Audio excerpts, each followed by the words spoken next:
Bismillah, Assalamualaikum warahmatullahi wabarakatuh. Sebelumnya perkenalkan, nama saya Musawir dan juga teman saya Sri Wahyuni. Kami adalah mahasiswa dari Sekolah Tinggi Ekonomi Islam SEBI atau yang disingkat STSEBI, jurusan Akuntansi Syariah semester 6. Nah, pada kesempatan video kali ini kami akan membedah jurnal internasional yang berjudul Syariah Governance Practice and Regulatory Problems of Islamic Insurance Companies in Bangladesh, atau yang artinya Praktik Tata Kelola Syariah dan Masalah Regulasi Perusahaan Asuransi Islam di Bangladesh oleh MD Kausar Alam, Suhaimi Abderrahman, MD Samim Hosin, dan Sarif Hosen. Nah, pada kesempatan video kali ini kami akan membahas 4 pembahasan. Yang pertama, masalah riset, kemudian yang kedua, teori yang digunakan, kemudian yang ketiga, metode riset, kemudian yang keempat, temuan riset. Oke, yang pertama adalah masalah riset. Nah, jadi dalam penelitian ini, masalah yang diangkat yaitu untuk mengungkapkan bahwa sistem tata kelola perusahaan asuransi Islam di Bangladesh sebagian besar didasarkan pada inisiatif sukarela dengan sendirinya dan tidak adanya kerangka tata kelola syariah yang lengkap. Nah, kemudian di Bangladesh juga perusahaan asuransi syariah menghadapi masalah hukum dan regulasi dalam mengatur aktivitasnya. Nah, karena kurangnya kerangka hukum dan peraturan tersebut, perusahaan asuransi syariah kehilangan banyak keuntungan dan tidak dapat menggunakan modal mereka dan tertinggal. Nah, beberapa studi telah dilakukan sehubungan dengan SG asuransi syariah dan sebagian besar kasus masalah struktur SG belum diselidiki. Nah, jadi itu adalah masalah riset yang diambil dalam penelitian ini. Nah, kemudian selanjutnya adalah teori yang digunakan.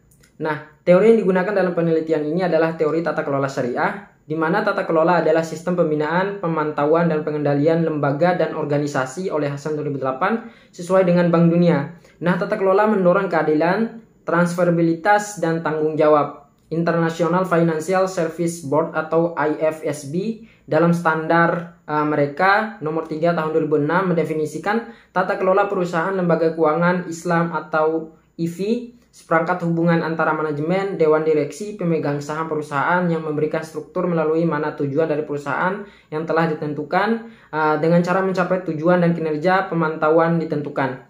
Nah, Ginena dan Hamid 2015 juga mendefinisikan sebagai sistem komprehensif yang menjalankan bagaimana lembaga keuangan Islam mematuhi aturan syariah dalam aktivitas bisnis dan kontak mereka. Baik, di sini saya akan menjelaskan tentang metode riset yang digunakan. Dalam penelitian ini, metode riset yang digunakan yaitu metode kualitatif dengan pendekatan studi literatur, di mana pendekatan penelitian yang dilakukan dengan cara mencari referensi atas landasan teori yang relevan dengan kasus atau permasalahan yang ditemukan. Beberapa referensinya bisa dicari melalui buku, jurnal, artikel, laporan penelitian, dan lain-lain. Kemudian untuk temuan riset, dalam penelitian ini menunjukkan bahwa demi mengatasi sistem tata kelola perusahaan di Bangladesh, peneliti selanjutnya dapat mengambil inisiatif untuk mengembangkan SGF yang komprehensif.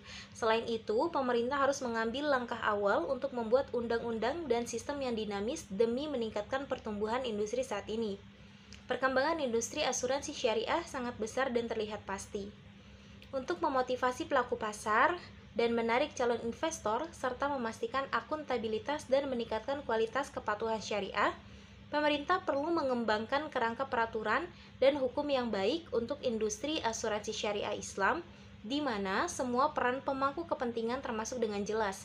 Jika pemerintah dan otoritas terhormat lainnya mengambil langkah untuk memecahkan masalah, Bangladesh akan menjadi panutan bagi negara-negara Muslim dalam bisnis asuransi syariah. Oke, mungkin hanya itu yang bisa kami sampaikan. Lebih dan kurangnya mohon maaf. Billahi taufiq wal hidayah. Wassalamualaikum warahmatullahi wabarakatuh.